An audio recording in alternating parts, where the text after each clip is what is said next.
Let's get it. It's the Eternal Underground production. Shout out in the zone, baby. Y'all know what it is, man.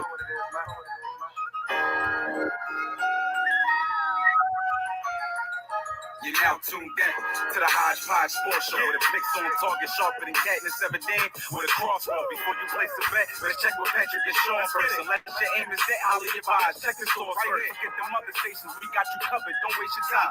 Ain't no need to straddle the fence. Now you can take a side with competition where you think a gazelle can take a line. If you in opposition, just listen. It will change your mind. So you catch him right here. And every show a banger like Ray Lewis at the quarterback. Got open forms, you got a topic, well, we'll address it. But don't come on here talking that nonsense and don't know nothing. No hesitation, get put in your place. End the discussion. Ain't no sugarcoating over here, keep it 100. Got a question, we gon' come with the answer like ours. If you ain't know then, you know now just what time it is. Sean, reppin' the city, your brotherly love. Philly stand up, Super Bowl 52 champions. Baltimore in the building. Make some noise for his pack. Got Charm City on his back. Putting on for it like Cal Ripken Jr. back with the Orioles. And he's sport, we bound to dive into this knowledge from these college school to follow. Shout out to you. Without you, this ain't possible. You rock with us, we rock with you. I love for us, I love for you. How is it going, sports world? What's happening? Let's get to it. Yes, sir. How's it going, everybody? I'm Sean James Harrison, and to my right, I guess it'd be that way. He's actually to my left on the screen. I don't know. He's next to me on your screens. Is my man Patrick Hodge. Patrick, how you feeling tonight, man? Feeling good, man. I'm feeling good. Rocking the orange and black tonight. Let's get it. Yeah, buddy. And as always, as Patrick and I like to call him, our third man in the booth, Danny Spalding. How you feeling out there, buddy? Take yourself off mute. Danny's on mute. Is that or we just can't hear him? Yeah, one of the two. I'm going to go with his on mute. It's not even showing. He's even moving his mic. So, Danny, if you're out there and you want to chime in, do so at any time. I don't know why it's not coming through, but it's not. So, as we always like to kick off the show, let's go around the sports world with your boy, Sean James Harrison. And it's a little sidebar here, Patrick, but we need to kick some music on this when you hit it. So, it pops up and I hum in. I'm just saying. Yeah. I'll work on it. Don't worry about it. I'm working on it. Anyway, in the NHL, we got Alex Ovechkin's 700th goal. He is 8 behind Mike Gartner and 17 behind Phil Esposito for 7th and 6th place all time. And shout out to the Flyers, who are now the hottest team in hockey. 3 points out of first place of the Metro. Look at Patrick sitting there trying to rep it. He knows AV's the one that got them there. Nothing more than just a good coach. That's all it takes. In the world of the NBA, Curry is cleared to play for the first time. He's setting to make his comeback on March 1st. KG is getting his number retired in Boston. Do you agree? Please go down in the comments below. Let us know if you agree or disagree, because that is going to be a huge topic for us tonight. And the Lakers have waived Boogie Cousins to make room for Markieff Morris. The interesting part about that is it doesn't look like Cousins is looking to sign anywhere else. Looks like he's going to hang tight out there in the Lakers and finish his rehab out there in LA. In the MLB world, with spring training just getting going, the Yankees stud Luis Severino gets shut down with forearm soreness. Carlos Carrasco is day-to-day with a mild hip flexor, and the Astros are still cheaters. And in the world of the XFL, who cares? And now let's get this going.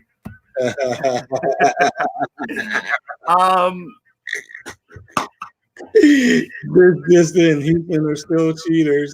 I love it. So our first topic today is going to be an interesting one. We're hopping right into the NBA, Patrick. Going right in on it. Okay. We're going to the world of the Los Angeles Clippers. Yes. And I want us to take a look at something here, and I want us to look closely at this because I need answers. I'm sure you want them too. Why is it that the Clippers are loading up for Kawhi? Like, when I tell you loading up, they are loading up between getting Marcus Morris, Reggie Jackson, just getting anybody they can, basically. And I find it weird that nobody seems to care.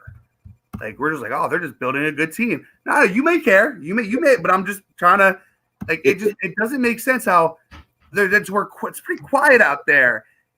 I want people to think about this now. If there's a team out there in Los Angeles that has another player on that team, if it was happening to him, we would hear nonstop, right? Oh my gosh, LeBron's controlling the team. Yeah, he's ruining the league. I'm just trying to figure this out here. Like, do we? What in your opinion is the difference between why aren't people up in arms? That's the biggest question right now is why do people not care about the going to Kawhi, but they would be crying right now if he was going to LeBron. Because, or here's an even better question, because top 10 and top 5 free agents don't go there. Right. Good call. I think it is because they're building up to beat LeBron, right? Listen, the Warriors are not it this year, right? KD's gone, right? Clay's out, Steph coming back, so it doesn't have anything to do with Golden State. Who are they loading up against, right? Don't give me Houston, because Houston, they're just not going to be relevant when it comes down to the playoffs because of the small ball, right? You got some other contenders out west, but they're loading up to go against LeBron, and they're trying to get everyone that may want to go to the other side of LA to play with him. Stop. And that's why people are up in arms, because it's LeBron has deemed himself the greatest player in the world, so a lot of people don't like him all of a sudden. It's amazing to me how loved LeBron was when he was a Cleveland Cavalier, both times. Yeah. Right? Both times, right? Now the guy, leaves and goes to LA, suffers last year, comes back and reminds everybody just how good he is. But yeah, here we are, we're loading up against him, and it's fine. Right? You're right. You're right. Nobody is saying anything, but Lord have some mercy. Now it's nobody dude, we've been hearing this for 2 years. Nobody wants to go to LA and play with LeBron. Now he's not getting any top 5 or top 10 free agents. And Tony Love had the best response to that. What top 5 or top 10 free agent would be available right now? You know what I'm saying? So that was a great response. So this is why when we made our post, we said when y'all call in tonight, have your waivers, because we're not taking your bullshit tonight. So man up, woman up, own up to it. For whatever reason, you just don't like LeBron. For whatever reason it is. Maybe because he's challenging Michael Jordan's legacy in your mind. I don't know. But it is a double standard, right? Huge double standard. And that's the part I always say is like these guys are so afraid that they may challenge their hero's legacy. And because they might challenge their hero's legacy, they're scared of it. Who cares? Like the fact that we can even talk about a player like this in our generation, the fact that we've been able to talk about 2 players like this being Jordan and LeBron and Kobe, if you want to be real, there's so many, like the fact that he's even in the debate should be something that we should just be happy about in general, right? Like it's something that. Hold on 1 second, guys.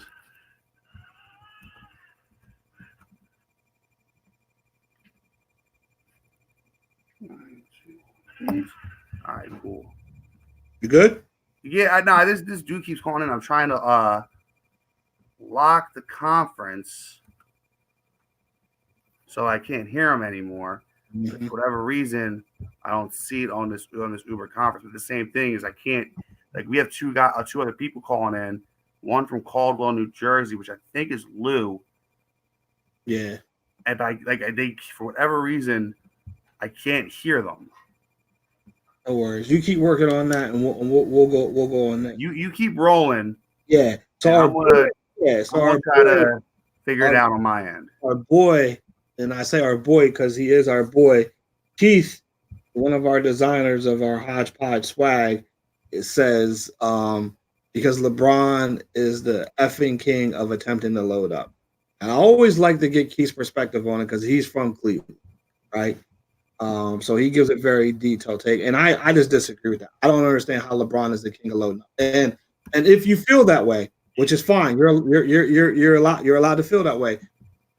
But why is it? The question is, why is it okay for Kawhi to do it and nobody's saying, right? Yeah. All right. So his response is he went to LA and they cleared 2 other spots for him to bring his guys, and nobody joined him. They all went other places. Facts. Those may be facts, but why is it a fact that they cleared spaces for him to bring guys in? I think again, it always comes back to really not wanting to play with him or not play with him. It's, are you up for the challenge? So you can go and play with Kawhi because he's not going to demand anything from you. But he sure did demand the Paul George trade, though, and y'all let that go by. He orchestrated that whole thing, but y'all let that go by. That's right there. He demanded that man get traded from another team to join him. Now they're going after all these other players and stuff like that. So, as y'all young cats like to say, miss me with that. Next. Yeah, Sean Keith says he likes your shirt. Thank you. Hey, Keith, yes, sir. Yes, sir. Love, I love the shirt, man. Sab cool. Nobody does it better. We gotta give him his props too, man. Dre, our partners on the network says he has no beef with LeBron. It's more so his fans who think he is the end all be all of basketball and no one else can compare. Okay, see now that I can roll with, because I do hear a lot of people get upset with the fandom that LeBron brings, but it is what it is. I mean, you think about it, LeBron's fans aren't any different than Jordan fans. Yeah, right? They're not. At the end of the day, they're really not. But I like that, Dre. I understand where you're going with that. You're not putting all those fans in the box. So I can appreciate that take. Go ahead, SJH. This is what I like, because so I'm gonna put this up here because people don't know this. So this is Keith right here. This is Keith's comment. He covered the Cavs. He's seen things up close and personal. Now, I know that because we have a lot of conversations, privately about this, and some of the things he shared with me that he's seen and knows is real cool. That's why I'm glad he's in here and speaking up a little bit. Found it. Yeah. Shift L. Boom. Good. All right. Finally, I was able to lock it. Now, we got 3 guys in here. That was a pain in the ass. No, I'm just laughing. I'm laughing at Dre's comment because he's right. Because Dre's like, "Yep, you're right about MJ, and you can put Kobe's fans in there too." So real quick, we have 3 guys in here, and I can hear them like talking. I'm just curious if anybody else can. So let's start. Danny, real quick, say something.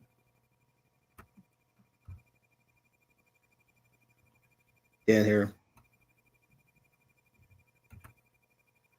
Yeah, can you guys hear me? Yeah. Oh, can they hear you? Lou, can you guys hear me? Peyton's on there. Peyton, can you hear me? Guys, can you guys hear me? Apparently not. Close the call, and I'll bring it up and then see if it works that way. Yeah, you need to hang up completely? Yeah, just hang it up, and I'll and bring it up. So guys, just if you're on the line, we're gonna end that call. And we're gonna bring it back up. I'll see if that works on I just ended it. All right, cool. You go ahead and do your thing, and I'll get the call up. All right, hold on. I'm trying. Sorry, I've been trying. Now I want to try to catch up real quick. That's a sweet ass shirt. We're still talking about how nobody. Keith, that's why honestly, a lot of the stuff you say, I respect a lot of your opinions. I know a lot of the times when we go back and forth, it doesn't sound like it might not sound like that, but I respect your opinion 99% of the time. It's that 1% I don't. It seems whenever we talk about LeBron, it gets emotional, and I don't know why. I don't know why that is, but it's like it seems like every time we have the conversation about LeBron, me and you, that is, it seems like you don't like the guy for whatever the reason may be, and it seems this is what my biggest problem, bro. We all I know that, and that's my thing is like it just seems like from my perspective when I'm reading online is that it seems like you don't like the guy. And that's what it seems like when somebody else posts about him too. That's not you, but you're in on the conversations when we're talking about him. Somebody else doesn't seem to like him either. And that's the part that hurts more than anything. It's the unheralded LeBron hate is the part that don't make sense. He's going to be one of the greatest players of all time. He already is one of the greatest players of all time. He's arguably the greatest player of all time. He's the best player. He's the best player that. I mean, I watched MJ play too. He's the best player that I've ever seen play, in my personal opinion. And there's so many there's things he does on a basketball court that's just better than everybody else. And then my biggest thing is I just don't understand why. This is what I understand. This has been my biggest thing is the double standard aspect of it. Why are we going to sit here and pick on LeBron when he wants to stack up? When other players do it, when other people do it, like Kawhi Leonard, for one, doing it right now, or when James Harden does it, or when Kevin Durant does it when he runs out of when he runs and goes to Golden State. Why aren't we on those players as well? Do we only get on one player for it? And that's the question more than anything. And anybody. I'll wait for somebody down low to get at me. And yeah, Kevin, I know. Yeah, Ben is out with back soreness. He apparently, from what I understand, what I was reading, he got tripped. He got tripped up, and that's what happened.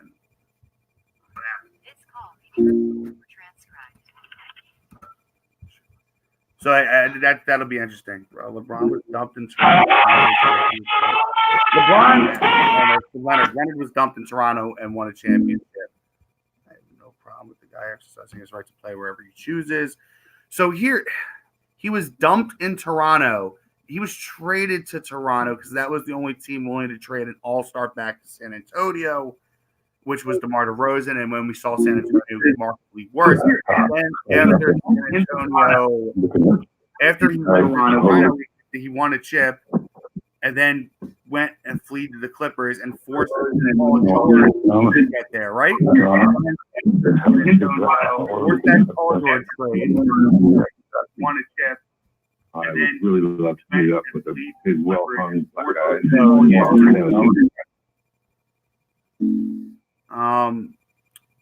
I'm so sorry, guys. There's just a lot of technical difficulties going on right now.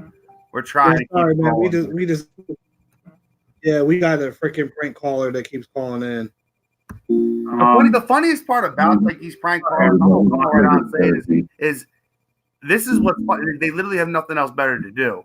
And they'll do this. They'll show it to their friends. Like, oh, look what I did. I interfered.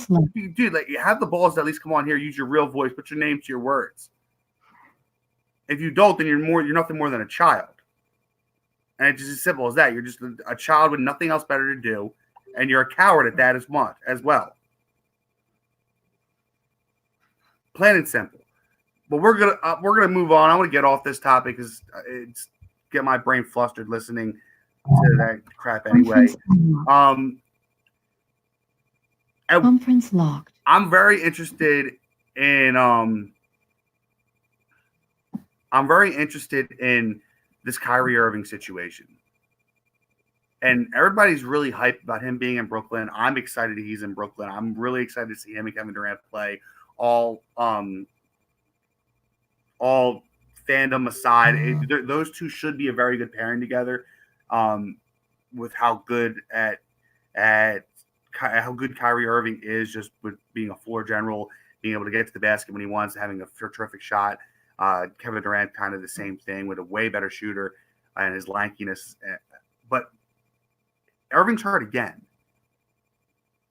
I don't want to say when, because it's already done. He's an injury-prone player. At what point do we look at Kyrie Irving and think that he's going down this Grant Hill road to where he's going to be a good player? He's not going to go down as one of the greatest players because he's always going to be hurt. it's getting scary to this point for him because I don't remember a single season that he's played healthy where he was able to start a season and finish a season. I mean, look at the was it the only one I can think he did is the 1 year in Cleveland where they won the title, where he actually played that entire season from start to finish. But other than that, his rookie season, he played less than 50 games, I think. This season, he barely played again. Last season, he missed a bunch of games. He didn't come back till midway through the season. The season before that, he missed the entire season, or missed over half of the season with Boston. And that's when they went on that run with Terry Rozier and that whole and Isaiah Thomas. Why is it? I don't want to say why is it. When do we start getting more worried about this guy's health than we do anything else? And that's the question I'm going to pose. And I'm not sure. Do we have anybody on the line right now? No, we did have Peyton. He gone. Danny's gone. I think it was just too much interference from the outside coming in to keep them on. If anybody wants to give us a call, please do. 888-531-8305. The pin is 50317. We'd love to hear from you. Hey guys, I think he came into the league injury prone, man. You know, he couldn't play at Duke, right? Without doubt, yes. Right, and his talent is so great, right? But you got to wonder, like, it's coming from the bottom up, right? And usually it goes the other way. You know what I mean? Usually, and then you go down, like, you know, you get the back, then you get the hamstrings, and then you get the, you know, things like that. So it's a little concerning that these are significant injuries that he's having. It's not like a hamstring here, you know, or, you know, a finger jab here. You know, these are some significant injuries. Yes. And you gotta wonder at some point, is that gonna take a toll? Hey, Danny Spalding, welcome to the show, man. How you doing? What's up, guys? Doing well, Hey, man. Can sorry you hear him, about Sean? that. Hey, and It's all good. Keith, I think that's Keith commenting. Like, it's not your fault. User for me, Keith. That's a great point. Irving does play hard, just like Rose and Wade, and even Allen Iverson, like you have in the next comment right after that. He does play hard. He goes to the basket hard. He takes hard fouls, and that's what the error is. That's what I think funny. But the league's soft now, right? That shouldn't matter. The league's so soft now that if you go to the rim hard, it shouldn't matter. No, it still hurts. That floor hurts the same as it did in 1980. Remember that. Danny, you got anything on the topic, bud? I just kind of caught you just now, so I don't really know what you're talking about. Kyrie Irving being injury prone. When do we start worrying about his health? Oh, you mean again? Yeah, there it is. I guess we know where you stand. So Dre brings up a good question. I'm not worrying about it now.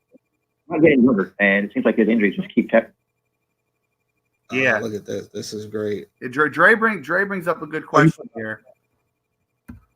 Okay, you posted it right. Dre said, "My question to you guys is: should the Nets have re-signed D'Angelo Russell instead of getting Kyrie?"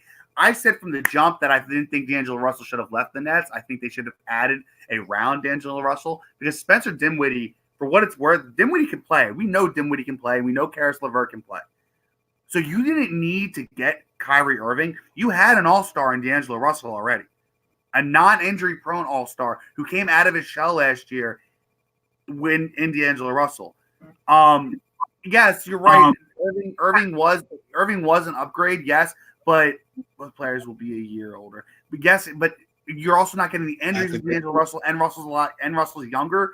But you could have built around D'Angelo Russell. I think that team was we were 3 this day. That team was a 6 seed last year with D'Angelo Russell. So you're going to tell me you couldn't add a Kevin Durant? You couldn't add a Kevin Durant. You couldn't try to get one of these big free agents and made that jump from 6 to 4 or 6 to 3 with just that alone.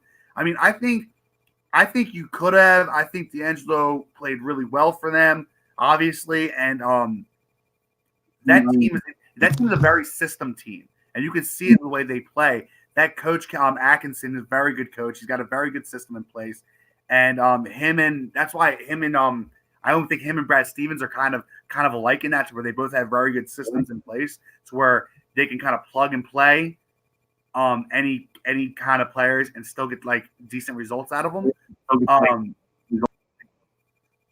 The thing is, yes, Keith, you're right. Durant wanted to play with Irving, and Russell does have maturity issues, but it seemed like he grew up a lot in that 1 year, though, last year. And even this year playing on a really bad Golden State team and now playing in Minnesota.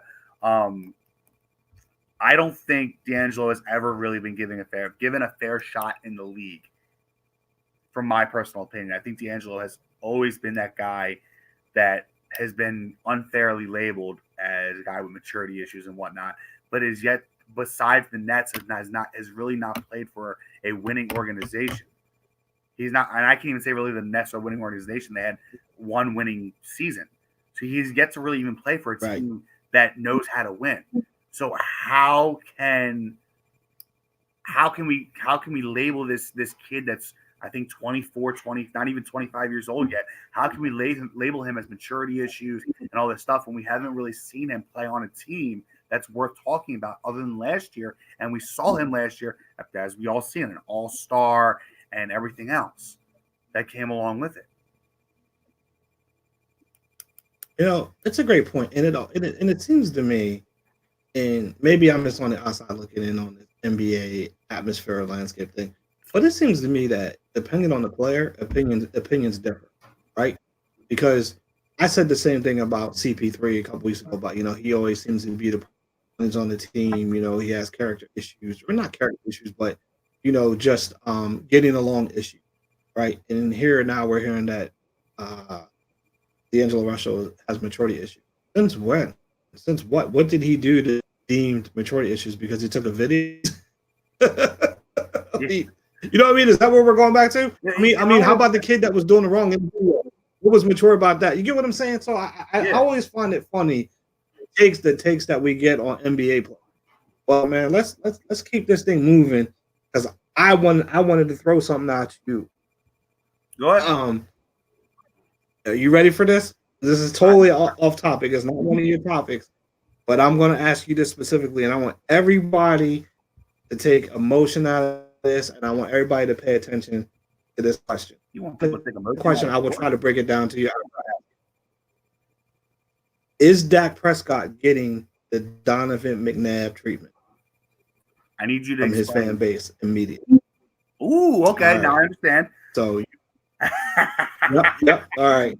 Listen, you got it? I know what you're saying. Yeah. And I think you're and I'm the wrong guy. Like, you're asking the right guy. I'm an Eagles fan, but you're asking the wrong guy, because I was one of Donovan's biggest fans. But listen, if you go back to a conversation that you and I had about a year and a half ago, 2 years ago, I told you who Dak Prescott was, or who he was projecting to be at this early stage in his career, and you agreed with me. Remember, I said to you, Dak Prescott is early Donovan McNabb, right? I said he's and more you accurate. were like, yeah, I can see that. Yeah, and you said I can see that, right? So this is where I'm coming with this, right? There's always been a lot of chatter around this kid for whatever reason, and I know a lot of it has to do because he wears a star on it.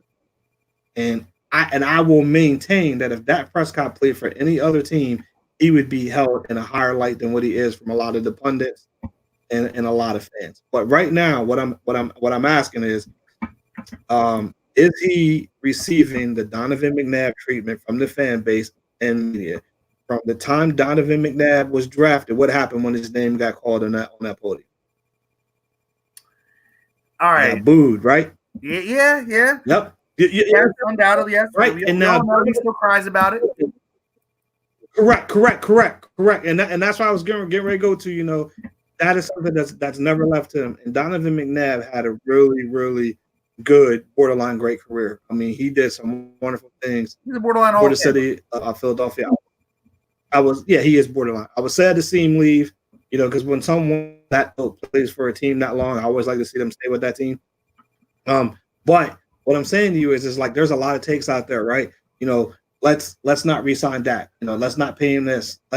Let's trade him. Let's franchise him and trade him for picks and then sign Tom Brady for 2 years. Right? I agree with all now that. You got Doug Gottlieb. Yeah, of course you do. No, but that's what I'm saying, right? Just Trade Dak. Trade I get that. too. That's funny because I know how you really feel, so it's cool, Yeah, I mean, right? But what I'm saying is that this, I mean, just from a logistical standpoint, of it, right? Like there's a young guy, Ethan Fields, right, and Dustin Ford, and I wanted them to call in because I wanted to talk to them specifically because they're like, that Mike McCarthy is a great coach, but he only won one Super Bowl with Aaron Rodgers, right? So Dak's not that guy, and I asked him, I said, what? Ethan said specifically that his career at this point shows you that he's not that. And that's why I had to be like, well, what has he not done so far in his first 4 years that shows you that he's not a franchise quarterback, that he can't take a team to the Super Bowl, right? And I say that because how I feel about it's not just one player, right? It takes the whole team and it takes the whole coaching staff, right? So statistically, Dak graded out as a top 5 quarterback, right? But we're not going to say he's a top 5 quarterback, right? We're not going to do that, right? I believe he's in the top 10. I believe he's probably towards the bottom half of the 10. Maybe some, right? But since he's been in the league, Tom Brady is the only quarterback that's won more games than Dak Prescott since he's been in the league, right? Dak Prescott took over for Tony Romo with Dallas Cowboys, right? The biggest known-name organization. And everybody thought that season was to be a wash. Correct, right? It's not an easy what he came into and what he's done, especially being a 4th round draft pick, right? So keep it in perspective, right? Dak Prescott has made $4 million for the 4 years that he's been in the NFL. Carson Wentz has made $39 million to this point, right? So granted, second overall pick to the 4th round. Not comparing those two players, but what I'm saying is people really need to be careful about let's not pay him talk when it comes to things like that, right? And you ain't got Emmitt Smith, right? Talking about take a pay cut for the betterment of the team, like that, right? Right. So I'm not gonna say too much about that because I know one of our sister hosts, they're gonna talk about it on their show, and I said that I would come on and talk about that. But what I'm saying is, it's like no matter how you feel about this man, it goes back to what you and I always talk about.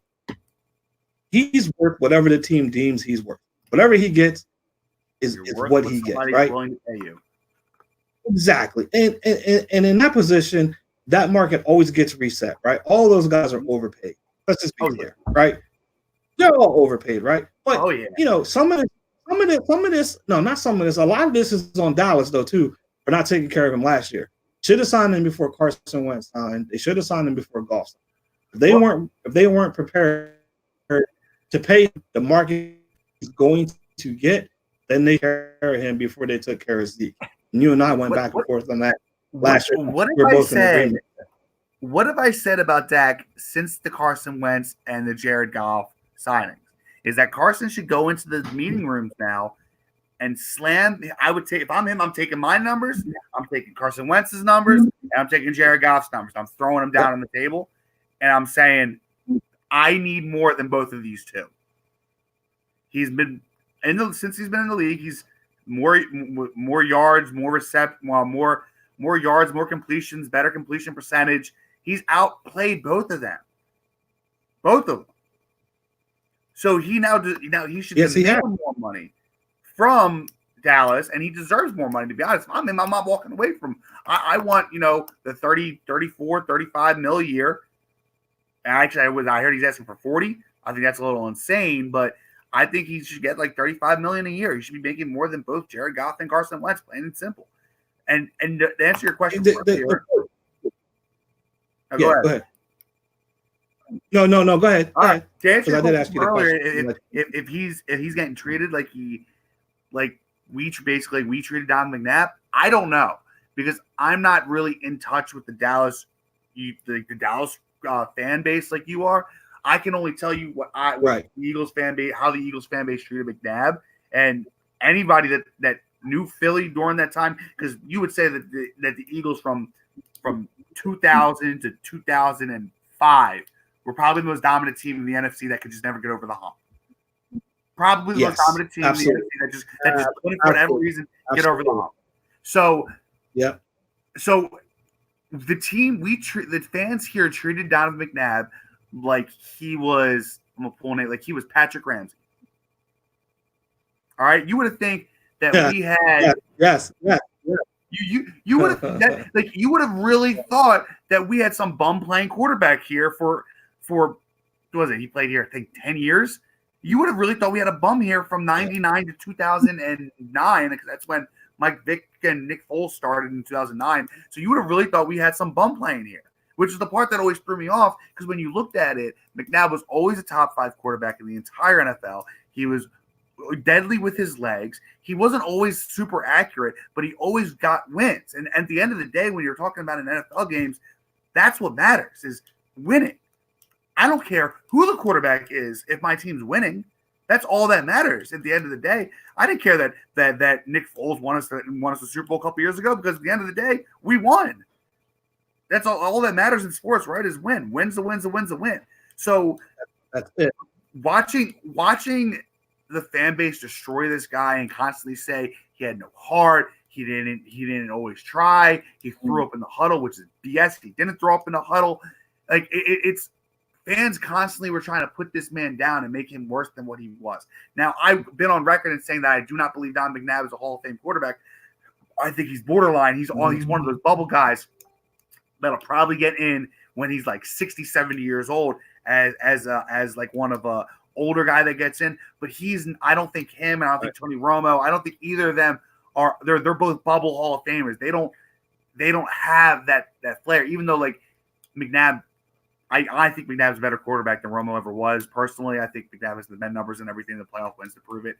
But McNabb just doesn't have. He's missing that one thing that if he had a Super Bowl ring, I would say he's in.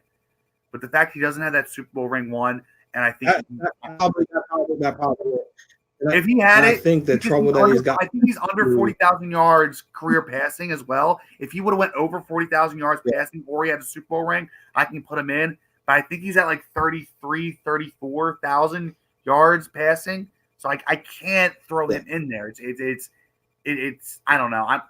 It's too hard. So if your fans in Dak, look who's coming to join us. Oh, Dex, what up, Dex?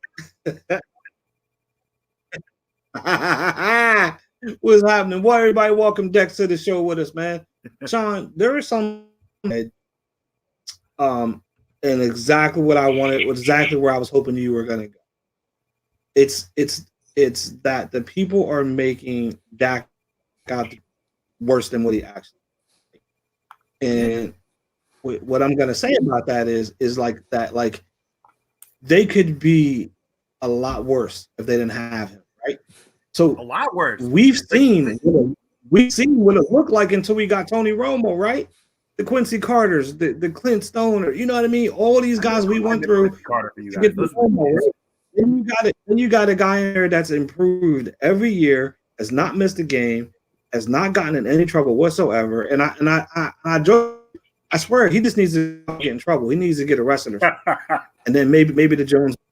You feel me? And listen, and I'm a Cowboy fan, right? So what you're saying is Dak need to get some nose candy. Is that what you're saying? I think he needs to get a street cred up. I don't know. I'm just saying maybe he needs to show up on the police blotter, poor girl's top down at the parade or something. I'm not really sure. But it's like Dre said. Dre said them signings deep first shows how much faith they have in Dak. He will get his money, but the Cowboys gonna make him suffer. And that part I don't understand, right? You have this team set up the way that you feel that they're gonna win. You build up your offensive line, you try to build up the defensive line. You got a cornerstone running back, you have a number one wide receiver, but then yet you just start throwing the ball all over the yard. This kid puts up his best stats ever, and yet we only get 8 wins. Some of that's on him, not all of it, right? A lot of that's on coaching. You're not paying him. Yeah, a lot of that's on coaching, right? But you're not paying them. Kids playing the last couple games with a bum shoulder, giving you everything he can. Oh, and you're still not paying us. You could tell the last 4 games he was dead. Especially that Eagles game that really killed their season. He looked. I was happy he was hurt. Honestly, when he was playing, I was watching him going, "Thank God." That got ugly.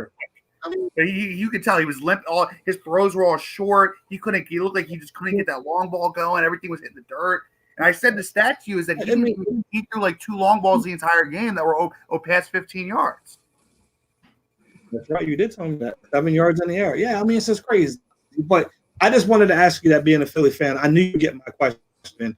A lot of other fan bases might not. I wanted to ask you, and I wasn't telling you I was bringing it to the show to ask you.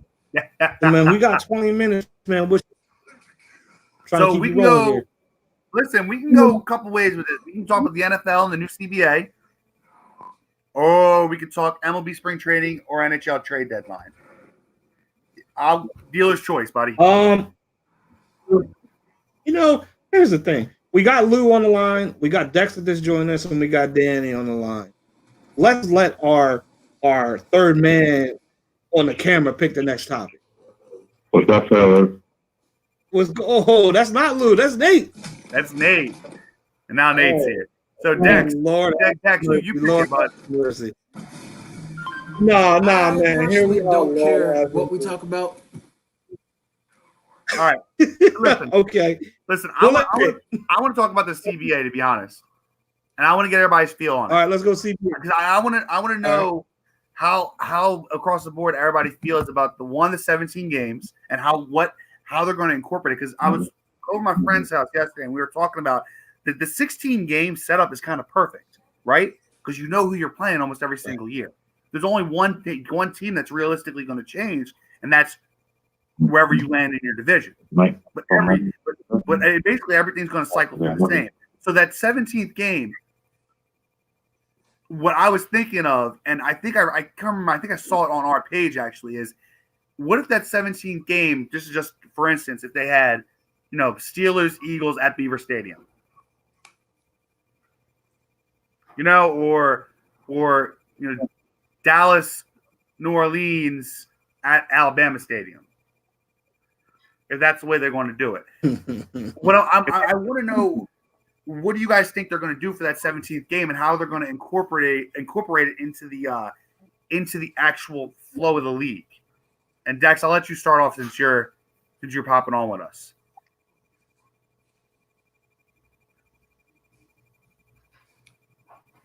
Dex. He's thinking. I don't know what they're going to do. I don't really know what they're going to do with that 17th game, because numbers-wise, it doesn't make sense. It's not going to add up. I mean, the only thing they did do is the shortening the preseason and only 1 bye per conference. But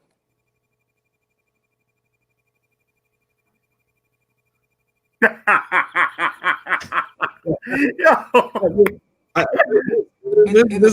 players aren't happy with it anyway, because it's only a 48% market share with them. So they're like, wait, we probably won't be signing this. So that's the other part I wanted to get into, is like the players are not happy about it and they have no reason to sign it. So are we looking strike next year? I don't think we're looking strike. Because I think the want to get their heads out of their asses ASAP because the XFL is here. Maybe. Yeah. I think there's strike. Go ahead, Pat. I think the players have more. No, I just think the players have more gumption this time around. I think they're a lot more aware, a lot more smarter, and I think the fans are on the player side as well. Yeah. And the NFL may not care about their players, but they definitely care about them, right? So this 17 game thing is just ridiculous, right? You're capping the money at what, $250,000 per player or something like that for that game. Yeah, we already have so many bad games throughout the year. Nobody has another bad game for week 7, right? Week in football, because it's all divisional match, right? Who wants to see Dallas at Cincinnati or Atlanta at Denver when Atlanta's got 12 wins, Denver's got 2 wins? Who wants to see that game in week 7? Okay, but no, here's the caveat. This is why I threw that out there. What if it's like one of those scenarios where they're going to play it at like a mutual? Stop it. I think Stop it. Tickets would be dirt cheap. No, all right, not even about Atlanta. Okay. I think in general, ticket prices will have to drop. They're gonna have in to. general because of the bad press about it. Yeah. So, you know what I mean? I think, Patrick, I think that's where the owners are going to feel the hurt because they're not going to be able to sell those games at full pop. You know what I mean? And everybody knows it's a bad game. No one's going to go. Who's going to go? You know? If we're talking, when it comes to the NFL and the ownerships, it's all about money. So that's what they're trying to do. They're trying to generate some more money and at the expense of the players, right? So if going by what you're saying, I think that the tickets will actually have to be dropped. The prices will be dropped, kind of like how the Redskins had to drop their ticket prices last year. Drop it. You know what I mean? And they had some dirt. Some will drop down to like $2 a ticket, if I'm not mistaken. So, and that's horrible. You know what I mean? Shout out to the Redskins, though. Hey. Anyway, so, I think that it's going to be bad, and they're going to have to pay for that. The owners are going to pay for that because the players are still going to get their money. It's on their contract. They still play the players whether they sell those tickets or not. I mean, and that's on the ownership. So if they do it for 1 year, I'm thinking that they'll probably change it back to 16 games the following year if they decide to go that route. But I don't see people really wanting to go to a Week 17 game that's not going to be pivotal. You know what I mean? Especially if it's not like a division game. Nate, I got a retort for you. Nate, here's my retort, and this is what I'm trying to beat into everybody's head here is, or what I think the NFL should do at least, is if they do it on a mutual field in a college arena that fits 100,000 people, and you could sell tickets, but still sell them cheaper, or would they really be losing money if they get 100,000 people packed into the stadium?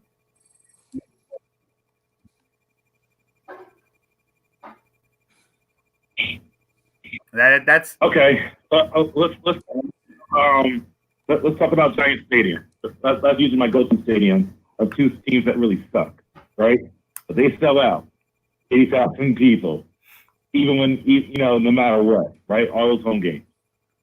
And you're telling me that the folks in Alabama who really don't have that kind of money are, they already spent their money on all the Alabama games. They're going to go to a professional football game where they really don't care? Well, I mean, they might. Good. I'm down here in that. That's a tough sell. That's a very tough sell. I'm not saying it's impossible. I'm saying it's a very tough sell. Yeah, I don't they think care about college football, not professional football. I don't know if you'll. You know what I mean? I understand what you're saying, Don. Right. But I just don't. I don't see in Alabama or any of the SEC states. I would not put your money on that. And even in like Penn State, I still wouldn't put my money on that. Really? Yeah, that's gonna be tough. Unless you're talking about New Jersey. No, okay, maybe. No, it's gonna be Piscataway to watch the professional football. No, it's gonna be tough to have an NFL game out of. I think maybe what you might see is something that college football does, like a kickoff classic. You might get some. They might try to make the first games of the year more palatable or more competitive than that last one to take the mind off the last one. Like we always get like the Super Bowl champion plays the first game, then you get like a divisional matchup on Sunday night and a game like that. So you might start seeing something like that. But for me, get rid of Thursday night games, bring back the old Saturday games that we used to get growing up. Give me more of them. But this I really don't see how this 17 game schedule is really going to work, and I'm not a fan of expanding the playoffs either. That doesn't really. Me. No, actually, NFL is the only. Oh, let me finish. Sorry, the NFL is the major sports league that has less than half the teams make it. And they need to keep it that way. So that's baseball, but so this whole seventh team that they want to add to the playoffs. How's that going to really work? Because are they going to give just the number one seed a bye? Is that how it's set up to be? The one seed gets a bye. Yeah, everybody else got to play. Only the top seed gets a bye. The other teams play. Only the top seed. The other teams play. You only get one bye. So instead of two byes, you only get one. That's what I'm saying. Because how does that doesn't benefit the players either? Because before you get the one or the two seed, you're getting the bye. So that's something else. Right. But then you're kind of taking away the division, right? Because right now you have to win your division, right? yeah, it's Yep.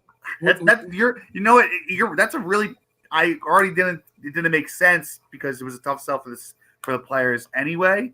It just gets harder and harder.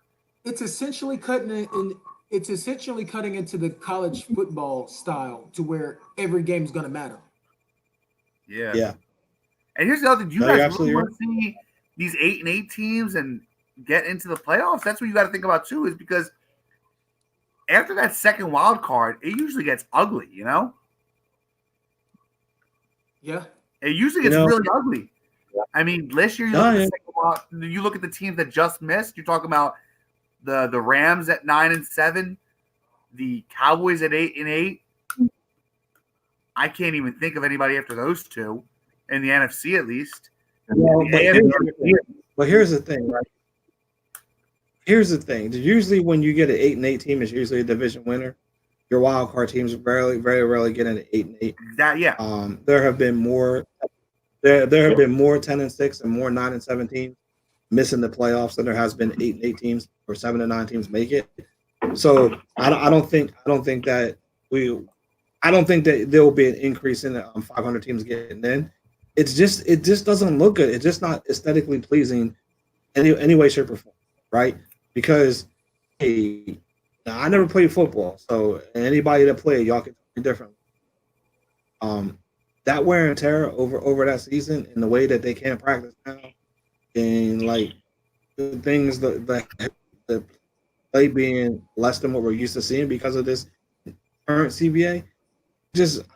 Listen, you're asking teams to play Thursdays and then come back and play 10 days later, or you're asking people to go over to London and play, take come times off and then play again, right? Like every year, Dallas has 3 games in 12 days because they play a Thanksgiving game, right? Detroit, pretty much the same thing. And if you play that Thanksgiving game, you're doing 3 games 12 days, right? So like Atlanta did it, New Orleans did it, Dallas did it, Buffalo did it, Detroit and Chicago did it, right? It's just insane, man. The things they're asking them to do already, and now you're asking them to put this. I don't know. To me, I just don't get it. I don't understand. I understand from the owner's perspective. I understand from the owner's perspective because they want to make more money, but they're still not giving that money back to the players. Like like the players aren't really getting a bigger revenue share. I mean, they're trying to take care of the past players and things like that. So I mean, it's all relative. But like Dex was saying earlier, I firmly believe this. I think that it's gonna be a little bit more contested only because of the awareness, and the intelligence of the people that are of the players. Not necessarily the NFLPA, but the players themselves.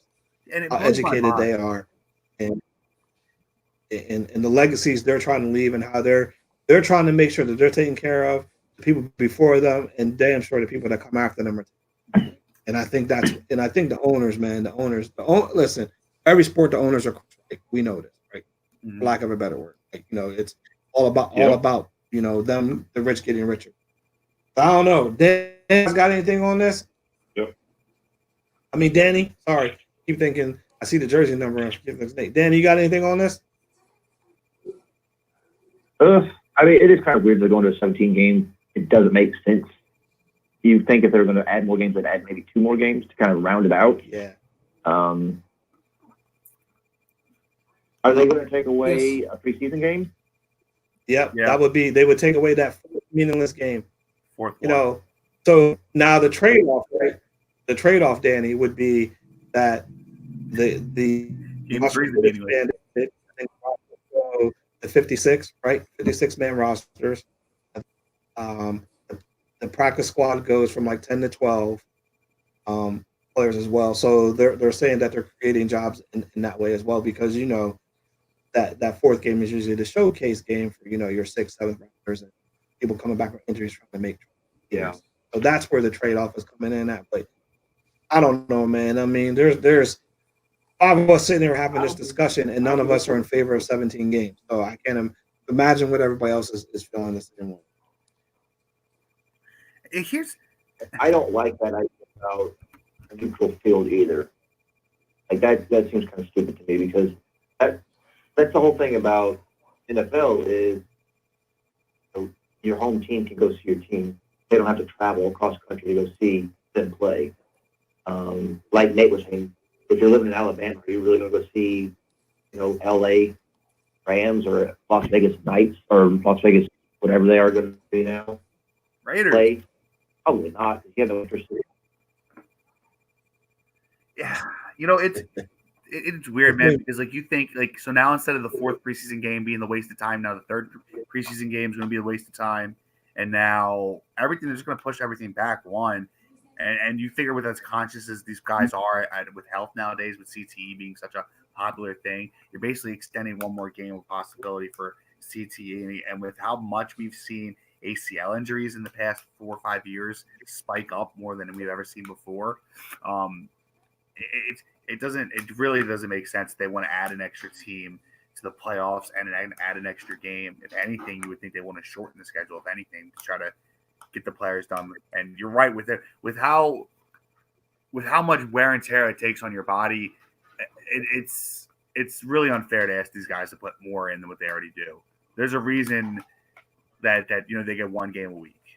It's too much already. It's one game a week because that the body needs time to recover. They're not getting, this isn't basketball or baseball where they're never really getting touched and they're not taking the getting hit hard, but their heads constantly getting jarred, their body parts getting thrown around. The body needs time to recover. It's almost unfair. Always taking a shot at baseball. What's up? No, I hear you. What you mean? That's a fair shot at baseball. You can't get on me now. That's a fair shot at baseball. Because I got to test me. Florida. I actually got to meet Julio. And one of the questions I asked, I said, "What did your body go through after a really difficult game in football?" He was like, "Ever been in a really bad car accident?" I said, "Yeah." He was like, over and over again. I go, so you're telling me you're adding another game on top of that? I don't understand why the guys, the players in the league say, you know what, we're not going to set foot on that 17th game, no matter where you throw it. How many people are added to the line? You still have to set your starters, even on defense. You know what I mean? And special teams, those guys hit the hard. It's just not. You know what I mean? That is, it's horrible. You're less likely to have that kind of, getting flipped around in a NASCAR car than you do on the football field. That's crazy. And, especially Danny Hamlin in Florida, I was there. But still, that was, I'd rather be in that situation versus being on the football field. Then they don't want to pay you. So, the problem is, if you get the guys together and say, hey, we're not going to apply this, because you're going to have guys. You have guys that are taking that pay, they need that paycheck, so they're going to play. So they don't have, some of the players don't have the luxury of sitting out and still making millions. Well, what's the league minimum? What's the league minimum? Were you not? Is it I think it's like 500. I think it's 250. So you mean to tell me you I make think it's 250. I think it's 250 for a rookie and 265 for a veteran. That's the league minimum per year. That's not per game. Yeah. Right. You get $500,000 sit on the field a year and not play. And you Like I said, guys want that paycheck though. And if you're making league minimum, if you're not playing and you decide, if you decide you're not playing and you're already riding the bench, they'll probably cut you. They'll go find another guy down in the practice squad that will play. So here's my thing: is I want to I'm just telling you, it's wrong. So guys, I want to try to push off this topic because I want to get to one more before we head out of here. I know it's something that Patrick and I wanted to talk about, and that's I told people to comment earlier when I was going through all the things we're going to talk about today, and that's the KG getting his number retired in Boston. I want to get everybody's feel on this, and if you think he should have his number retired in Boston. I've already said I don't think he should have his number retired in Boston. I don't think he's ever going to be remembered as a Boston Celtic. He's always going to be Minnesota Timberwolf. To me, I grew up watching him in Minnesota. He doesn't have the longevity in Boston. He won a chip in Boston. I get it. He won Defensive Player of the Year in Boston. I get it. He doesn't have, he doesn't have the longevity there. He was there for 6 years total. He's not going to hold any major record, an all-time record in Boston history.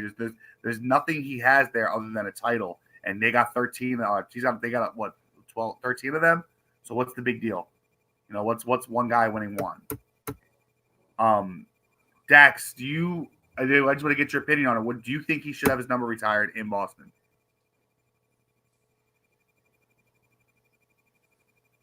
Do I think what? Do you think KG should have his number retired?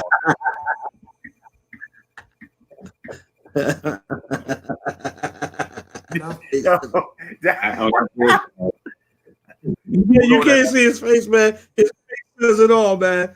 So I think that's a hard no. Hard no. That's a hard no. That might even teeter on a hell no. Yeah. That's like, funny. Patrick, I'm gonna kick it to you because you see the same thing I see. These Boston faithfuls are like excited.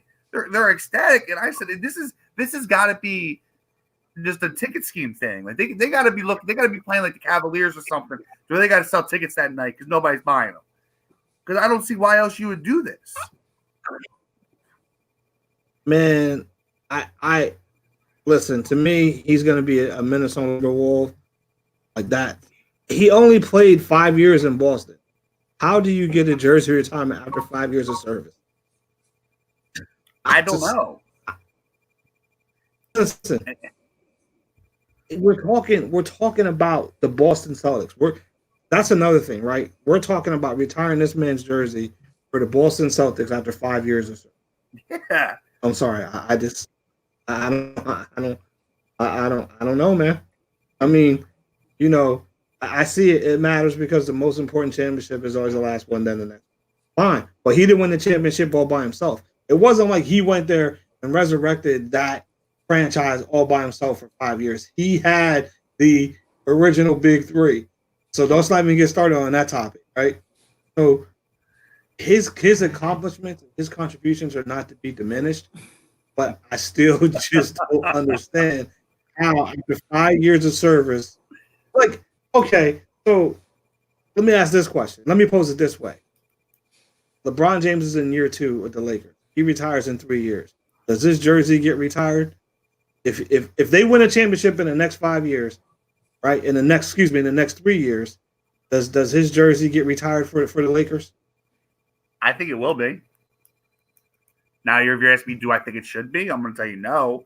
But I think LeBron, because LeBron's going to wind up doing most of his all the rest of the passing of Jordan in LA. And if he wins another title in LA with the Lakers, who haven't won one in forever how long, they're going to retire his number.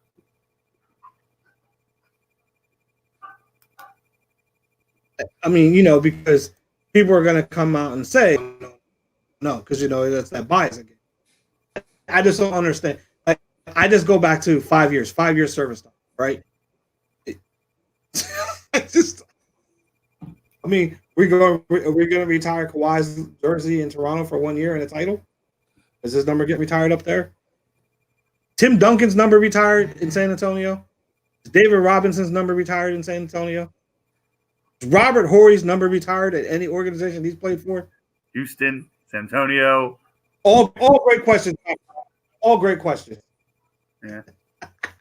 I am loving my man's face right here. Yeah, he wants to say something.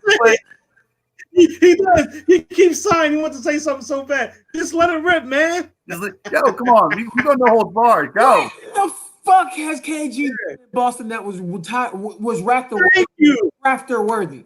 Please tell me. That's been my question since the beginning. That's what we're asking. That's what we're asking. I mean, you got people telling him he's a my name is not Stephen A. Smith, so you're gonna have to actually convince me that he did something. I was told that he changed the culture there. That's what I was told. All-star. I think Ray Allen may have changed the culture up there. I was told that KG changed the culture there and made it into a winning culture, but I thought that Rondo, Ray Allen, and Paul Pierce was there too.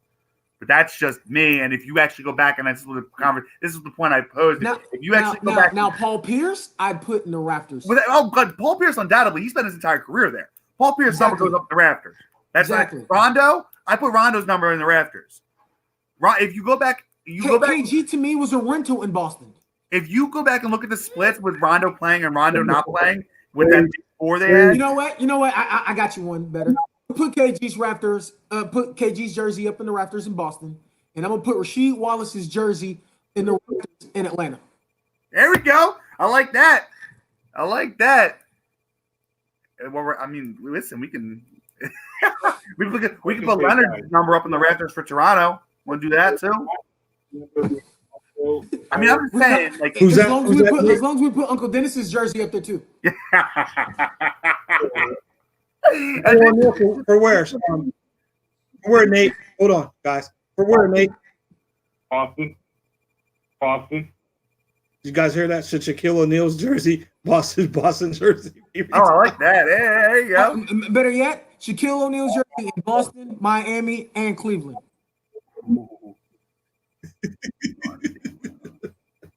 In LA, yeah, and Orlando.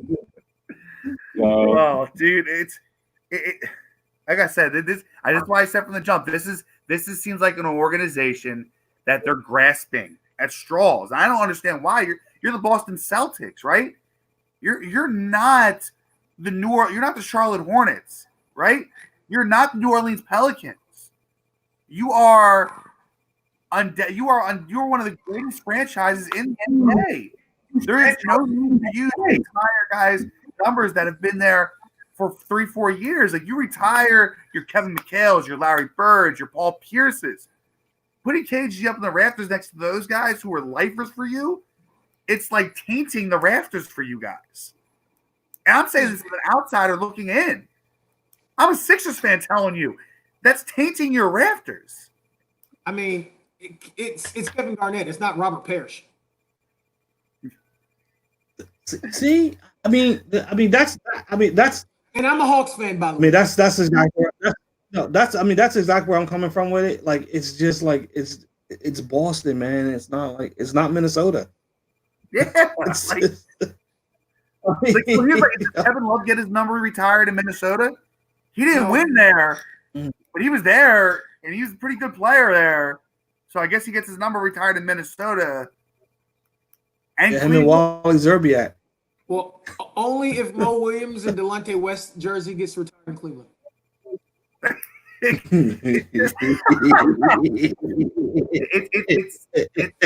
I don't know, man. It's why I really wish a Boston fan out there would call in and answer this question. And I know what you're going to say already.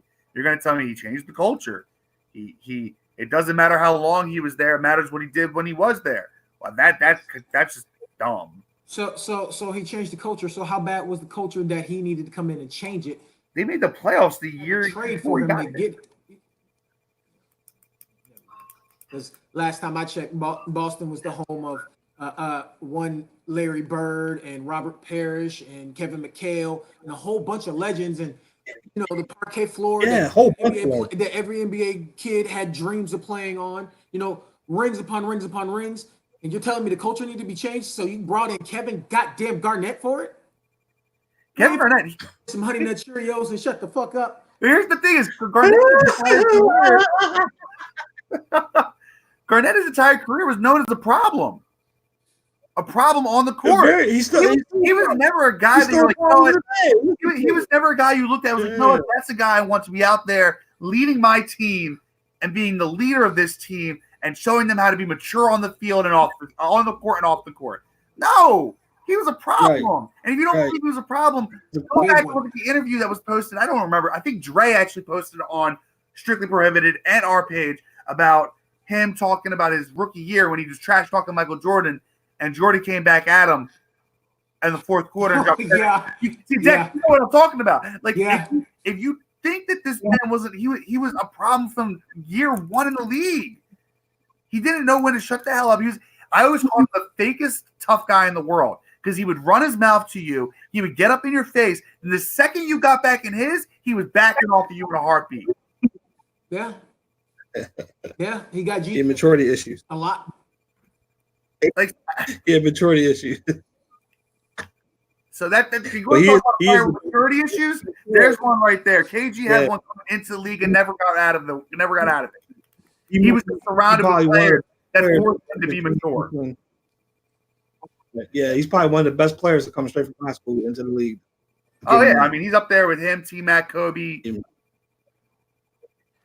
Yeah, give him that. Gotta give him that. All right, man. Let's wrap this up. All right, y'all. Listen, Bring it home. it was a bunch of fun. I want to close it out. You guys have any final thoughts? Danny, final thoughts?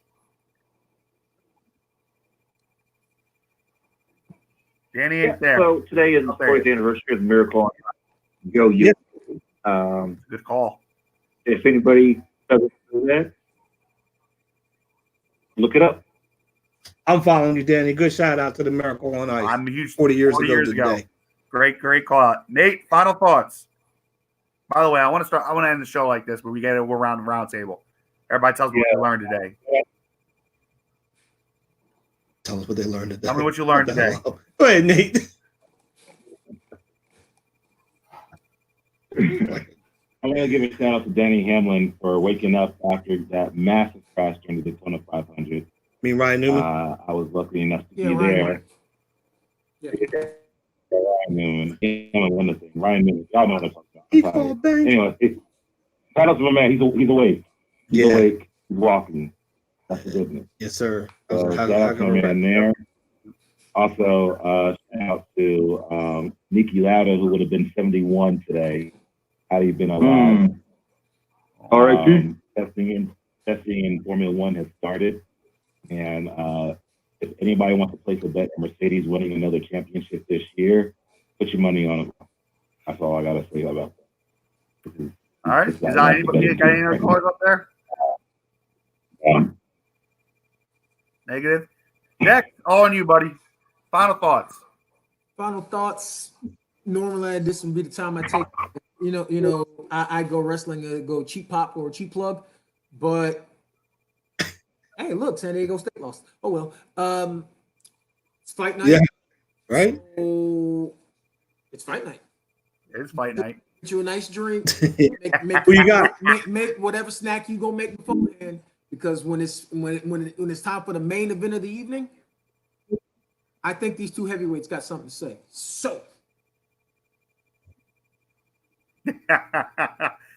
Oh yeah, shout out to Trey. Somebody live stream that Giddy burger on him yesterday, other night too. Giddy burger. Patrick, final thoughts. For me, it's these guys right here being 3 points out of the first place in the Metro Division, which is the toughest division in NHL this year. And I learned that Dre is really not a KG fan from Boston era. That's what I learned today. I had a good time, man. Thanks for taking point on the show tonight. Yeah. And getting everyone in. We'll be back next week as well. And my final thoughts are simple, very simple. Astros, you're still cheaters. And with that, Yeah. I say peace out. All. Good night, everybody. We'll see y'all. Thanks for calling in and joining us today. Let's get it. Let's see you turn underground production. Sunshine in the zone, baby. I know what it is, man.